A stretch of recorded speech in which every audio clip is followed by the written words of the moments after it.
Okay, so I need to stop looking at the screen because there's like a few maybe 30 seconds lag, and it's distracting. So I will try and focus on the camera because I noticed that I'm not really good at that. I'm getting a little bit better at my speaking.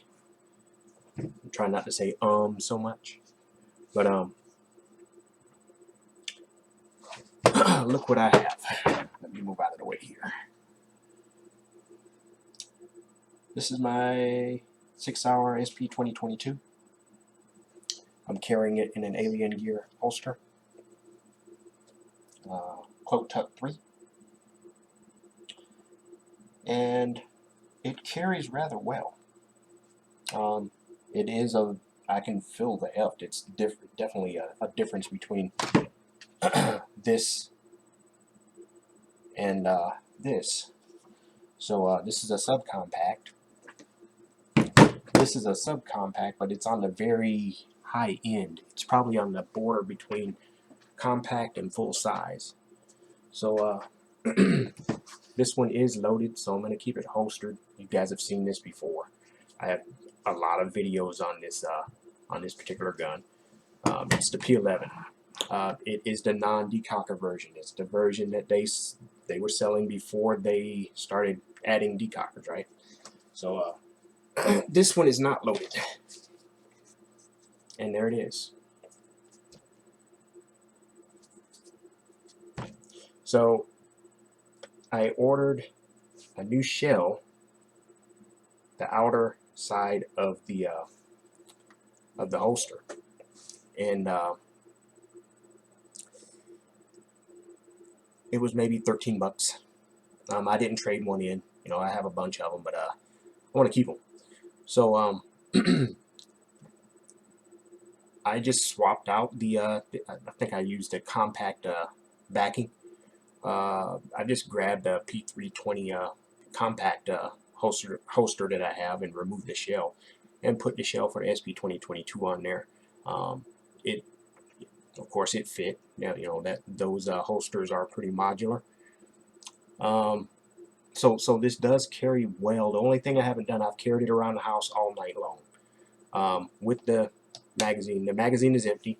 The whole gun is clear. I'm not sure if you can see in there, but it is clear. There's nothing in there. Again.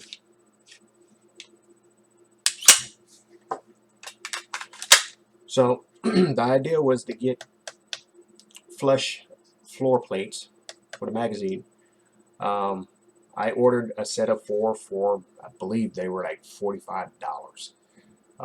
They were the only ones that I saw online, and I don't know if I spoke about it before, but I did look through all. You know, I have a bunch of handguns, and I have a bunch of magazines for those handguns. Some OEM, some aftermarket, and what I did was I wanted to know which one of those mag floor plates fit this particular magazine. So I took the floor plate off of this magazine, and I started taking out all of my magazines, taking them apart, taking the floor plates for those and putting them on here, or trying to at least.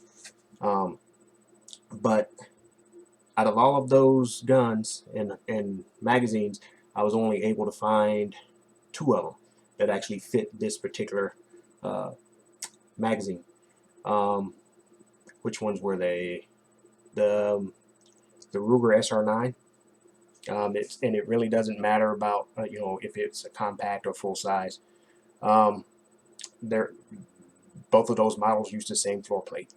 It fits this one perfectly, no modifications or anything whatsoever. Another one fits. It's the Glocks.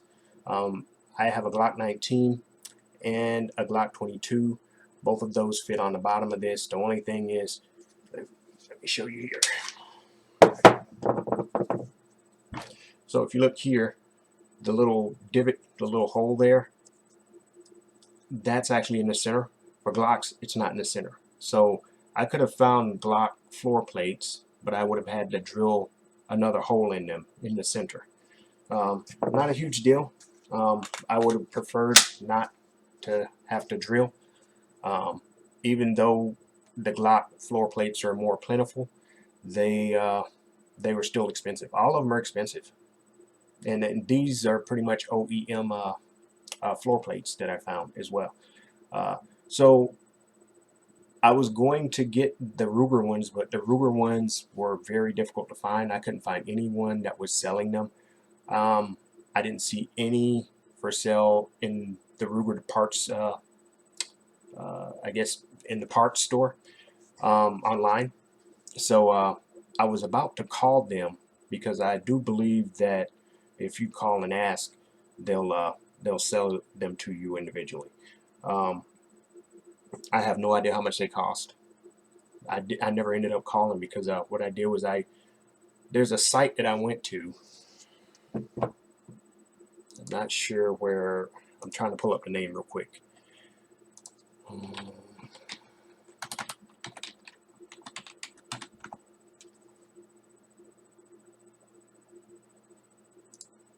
And I don't see it in my email.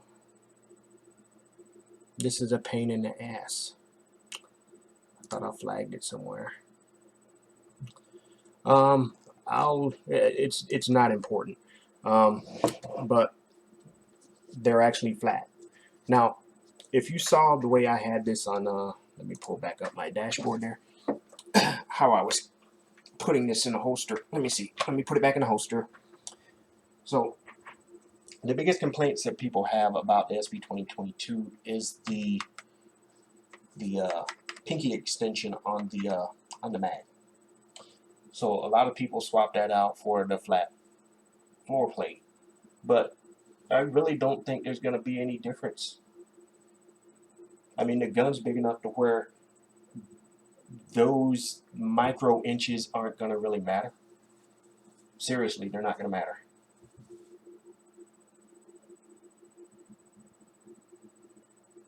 The grip is that big. I mean, it's not a compact size.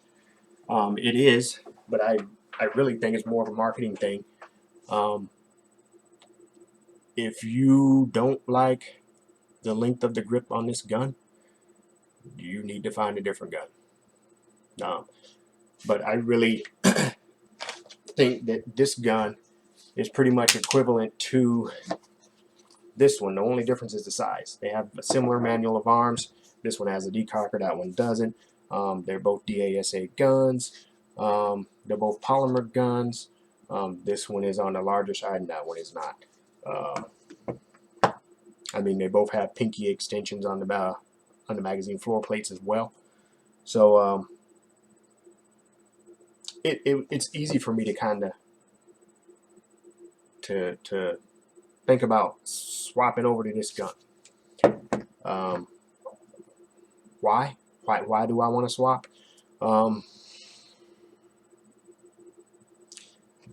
I saw something I did not like on the Grand Power forums. I guess the Grand Power official forum site.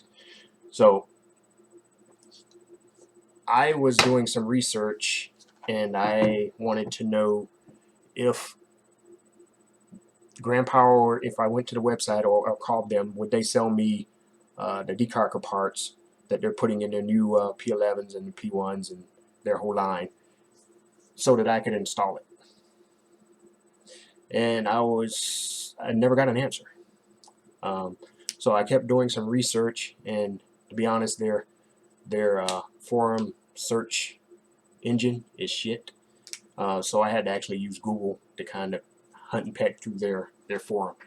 And when I did, I actually found the answer. Someone else asked the same question, and they were told by a senior person that works at Eagle Imports that they were unwilling to sell people decocker parts because they didn't want to be held liable if someone didn't install the part right, had a negligent discharge, or accidental, not negligent in this case, because if the part fails, it's not a human issue. So if there's an accidental discharge and someone gets hurt or someone gets killed, Eagle Imports didn't want to be held liable. But there are a few things that kind of had my big old bell ringing in my head. One of them was that they sell every single internal part in that gun. Every single part. You could order every single part of a particular model for that gun and almost end up building a whole new gun. The only thing they probably won't sell you is the frame or the slide. They sell all the other internal parts, all the trigger assembly pieces, hammer assembly pieces, mainspring type stuff. So they sell you those parts knowing that you're going to replace internal parts which could, I guess, alter the integrity of the gun. So really, what's the difference between them replacing a decocker or a safety slash decocker or a trigger assembly? If you get the trigger assembly wrong, you could end up having an automatic gun, or a gun that kind of fires like double taps on its own. And I'm just I'm just throwing stuff out there. I don't know if that's true or not, but when you allow people to muck with the internals of the gun, whether it doesn't matter really what piece might be at fault or might not be at fault. As well, if you look on their website, they'll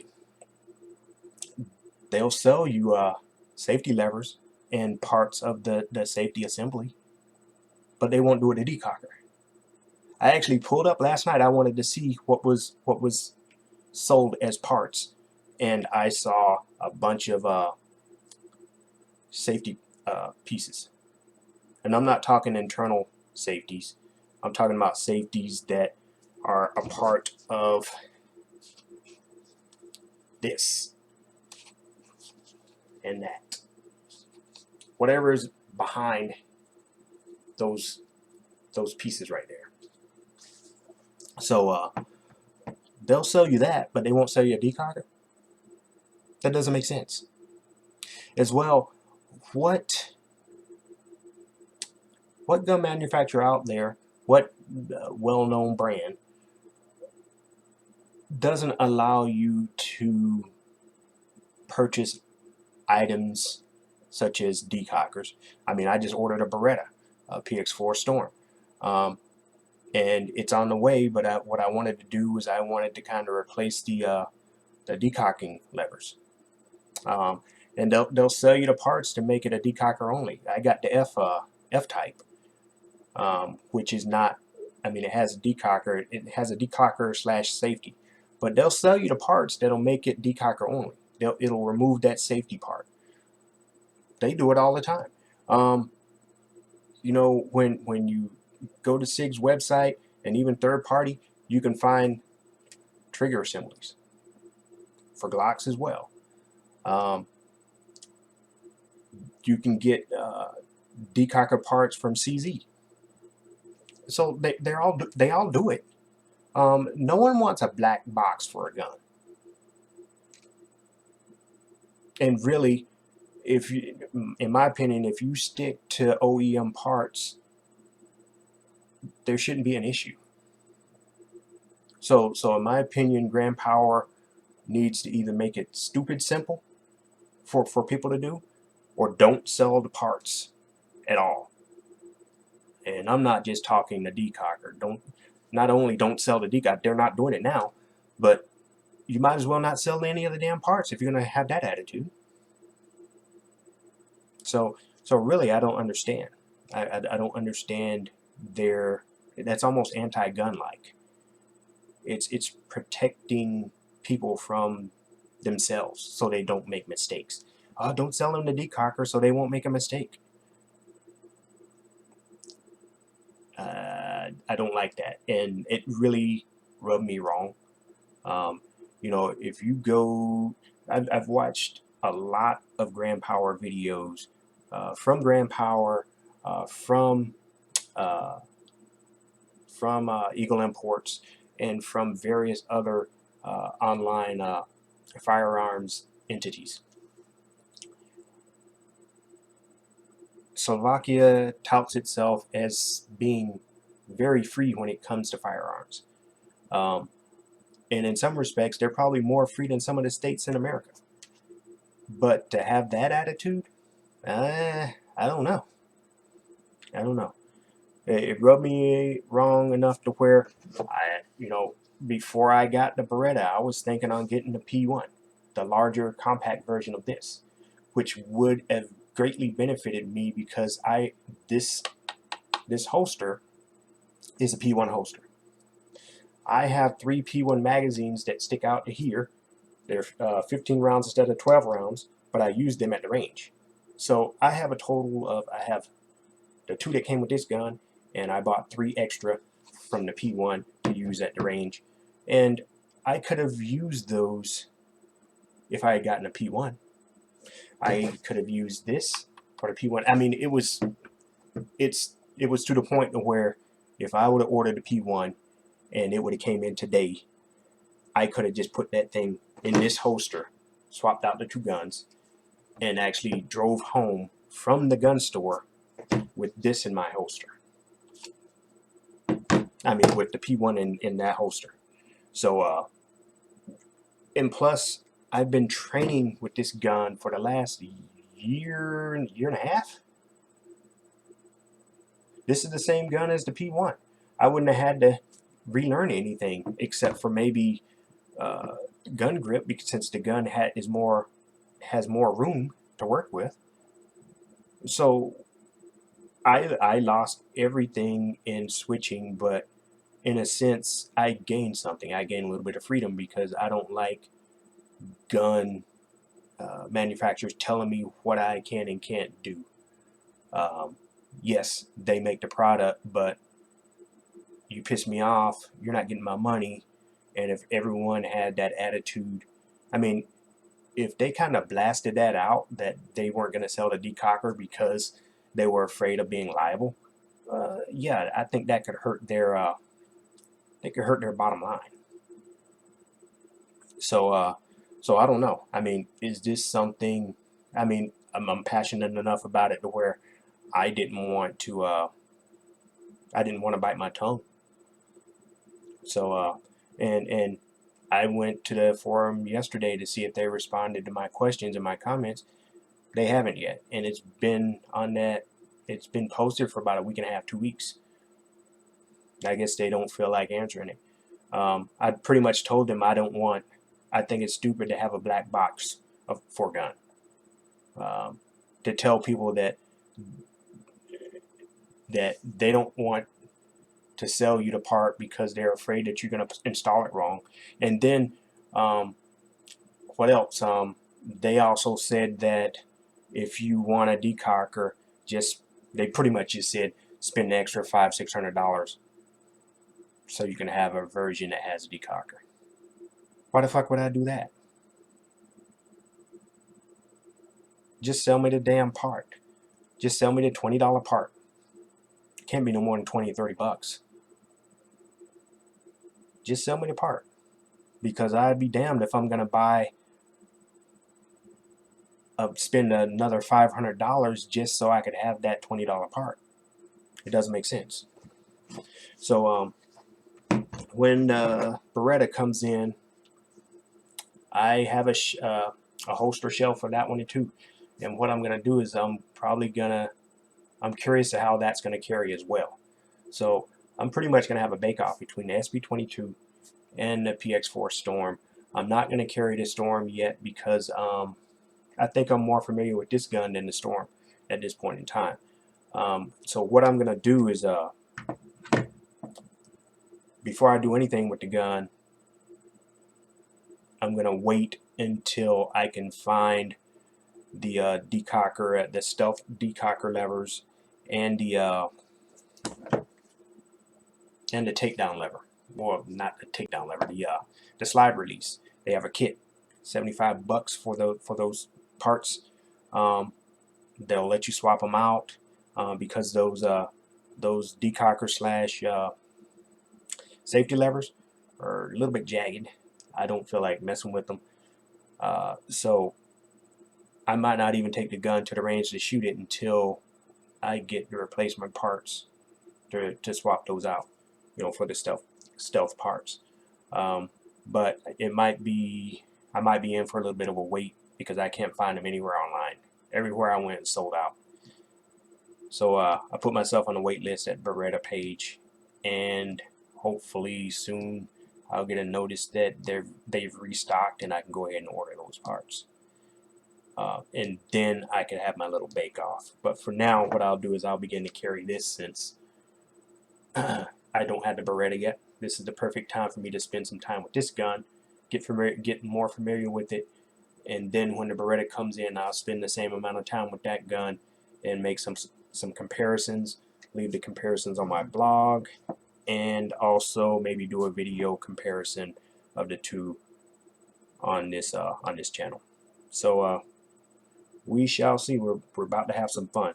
Oh, another thing is even though I bought the alien gear shell for this gun, what I'm probably gonna do is I bought an in waistband holster from N82 Tactical, and that thing is very nice.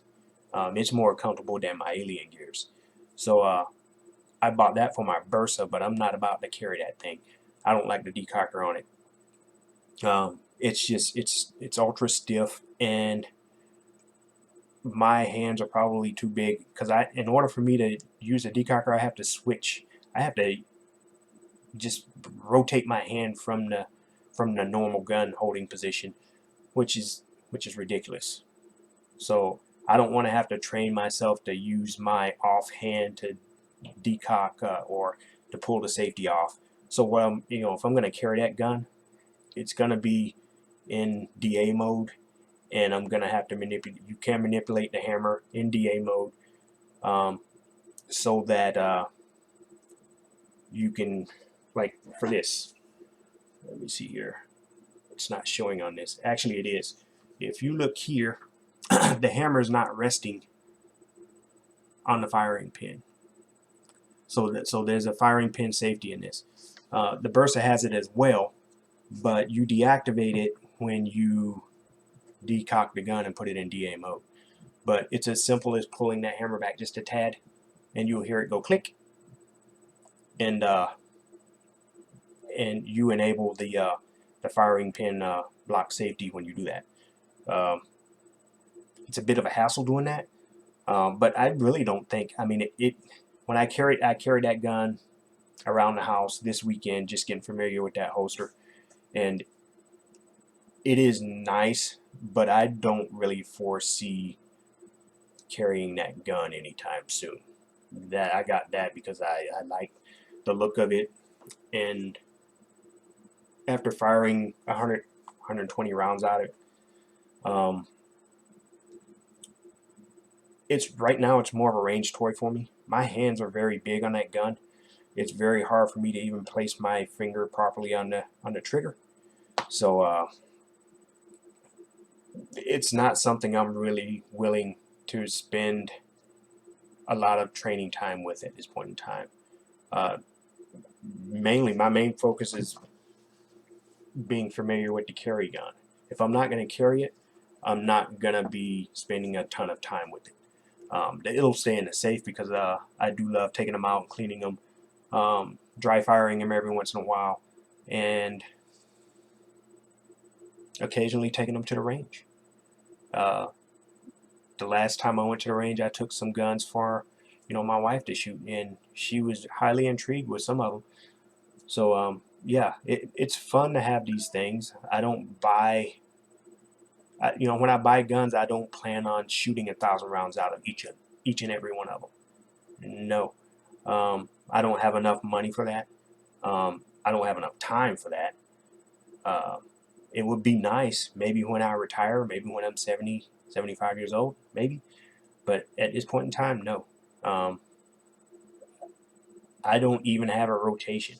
I hate when people say, um, I have a gun rotation, or they rotate between, every day of the week they have a gun that that they carry for every day of that week of a week. I don't understand that, because how can you be familiar with 7 guns? How can you be intimately familiar? Um, you can, unless they're all the same gun or have that share the exact same manual of arms, exact same sights, exact same ergonomics, to where you don't have to relearn like trigger placement, trigger pull, that type of thing. So, I mean, that's why I love this gun so much. It's partly because I've been spending so much damn trigger time with it. Every time I go to the range, I might bring this one. I might bring one of my 1911s. I might bring one of the other guns, but I usually shoot the most out of this gun because I have to. I feel I have to be familiar with it. I have to. Just when I was in Army, just like when I was in Army, you want to be so familiar with your gun to where if you're scared shitless, you're not trembling, you're not fumbling with the gun. It becomes second nature because you've done battle drills with it, and essentially that's what I try to do when I go to the range. That's what I do when I'm home dry firing. I'm not rolling around my floor trying to be tactical, but I am trying to focus as much on basic marksmanship as I can, without spending endless hours at some training camp. So, I mean, if everyone had that attitude, maybe there would be less NDs that you see on Facebook. People posting these videos, people blowing holes in their foot and holes in their hands and stuff. So I'm just saying. But anyways, we've gotten off track a bit, and we'll go ahead and wind down this video. Do I plan on getting night sights? These have night sights. This gun has night sights. There's Sig night sights. What else is this gun have? It has the stainless guide rod. I bought it like that. I bought this used. I got it for $380 on Gunbroker. I saw a Desert 10 one at a local gun shop. That thing was expensive. It was over $500 just because of the fact that it was FDE. Another local store had the same model, 9mm and everything, which was $400. It had 5 mags. I got 4 mags with this, so the mags probably jacked up the price a bit. But yeah, the trigger on this thing, the DA trigger, is awesome. It's very smooth. It's not super strong. I want to say it's what's this? I want to say it's probably right at 10 pounds. It's very smooth, not notchy at all. It's just an overall great gun. I don't think I've had any bad experiences out of it. I do got a fair amount of rounds through it.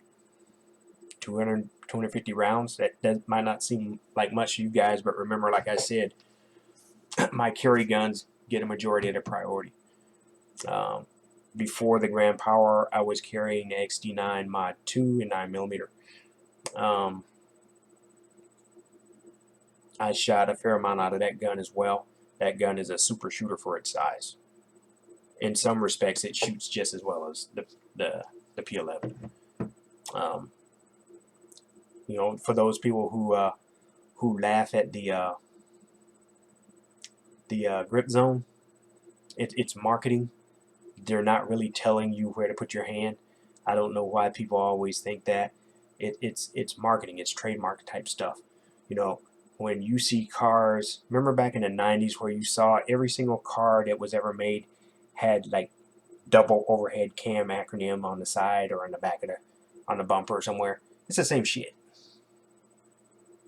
You know, Honda in the core, you know, in Acuras with the VTEX, you know, badges all over the place. Same shit. Do people need to know that your car is turbocharged? Remember back in the 90s? Turbo on the side of on the fender. So yeah, it's a gimmick, but in this case, that shit works. If you haven't shot uh, a gun that has that grip zone technology, you really need to go out and see if you can find a range that has one of those guns. So there's the service model, and then there's the subcompact models. It would be nice to see them kind of start pushing that technology to the rest of their guns. It is that good. You would think that a gun that small, I think it's got a 3-inch barrel, mine does. You would think that a gun that short in barrel length would be snappy as hell, especially with shooting 9mm. Mm-mm. Now you grip the gun and you can get a comfortable grip on it, and it feels good.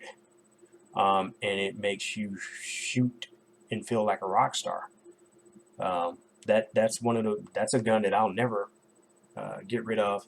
And I was actually thinking on getting the service model when I was looking for PX4 Storms around here.